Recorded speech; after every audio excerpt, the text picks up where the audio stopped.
Selamat pagi, siang, malam, para penonton yang saya hormati. Hari ini saya, Fairuz Latifino, akan membahas mengenai penyelesaian secara hukum atau yudisial sengketa internasional sebagai bagian dari tugas audiobook mata kuliah Hukum Internasional. Tanpa menunda waktu lagi, mari kita masuk ke pembahasan. Pengertian sengketa internasional adalah ketika dua negara atau lebih memiliki perbedaan pandangan mengenai suatu wilayah atau isu lainnya, dan perbedaan tersebut wajib diselesaikan secara damai.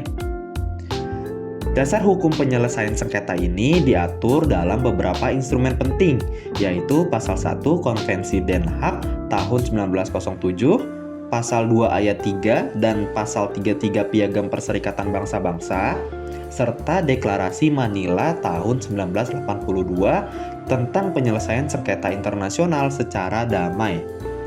Secara umum, ada dua metode penyelesaian sengketa internasional, secara politik dan secara hukum.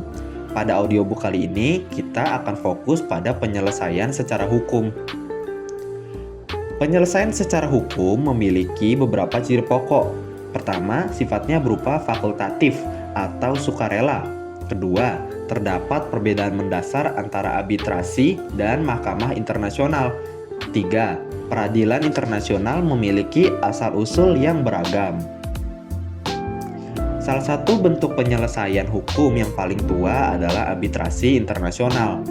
Negara-negara yang bersengketa membuat kesepakatan khusus yang disebut kompromi arbitrasi. Prosesnya dilakukan melalui organ arbitrasi netral, mengikuti prosedur yang telah disepakati, dan keputusan bersifat mengikat. Bentuk yang paling penting saat ini adalah Mahkamah Internasional atau International Court of Justice atau ICJ. Mahkamah ini memiliki wewenang untuk menyelesaikan sengketa antar negara dan memberikan pendapat hukum yang bersifat tidak mengikat.